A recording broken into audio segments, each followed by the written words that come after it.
will not make the Netherlands home. If we want to protect our societies, if we want to stop the criminal trafficking gangs from benefiting as they are, we must stop the boats coming. Squads of riot police pushing ever deeper into the jungle camp.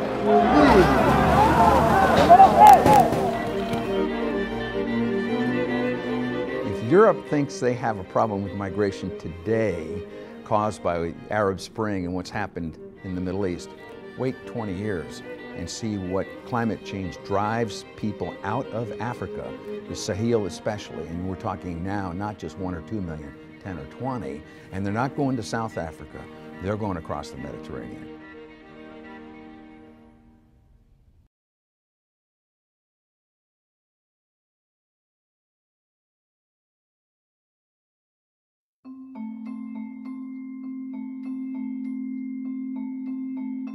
In very simple terms, in the years preceding 2011, which was the year of the Arab uprisings, there had been terrible drought conditions in North Africa and the Levant, and this had particularly hit the Syrians very badly. As a precursor, it was one of the factors that led to the conditions that made Syria explode. I think there's no doubt the drought played a major role.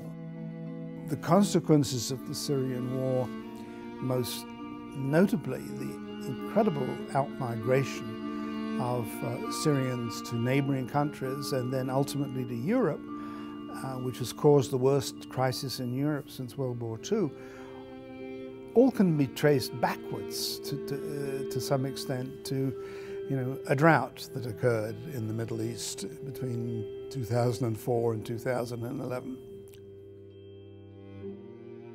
10 meters of sea level rise, I think, would displace roughly 500 million, about 500 million people. And Syria has been less than 1 million refugees, 750,000 about, into the EU.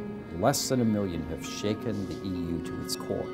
Multiply by 500 and tell me there are not going to be any security issues.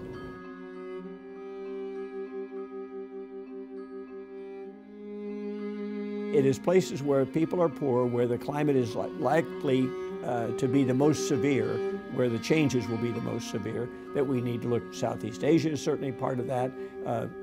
Arid countries, the Middle East, South America. We've not even begun to explore the challenges in Latin America.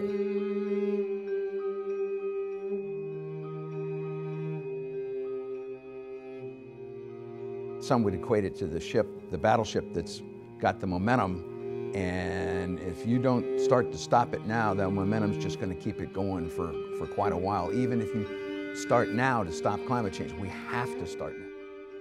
What we're talking about here is an existential threat to our civilization in the longer term. In the short term, it carries all sorts of risks as well. And it requires a human response on a scale that has never been achieved before.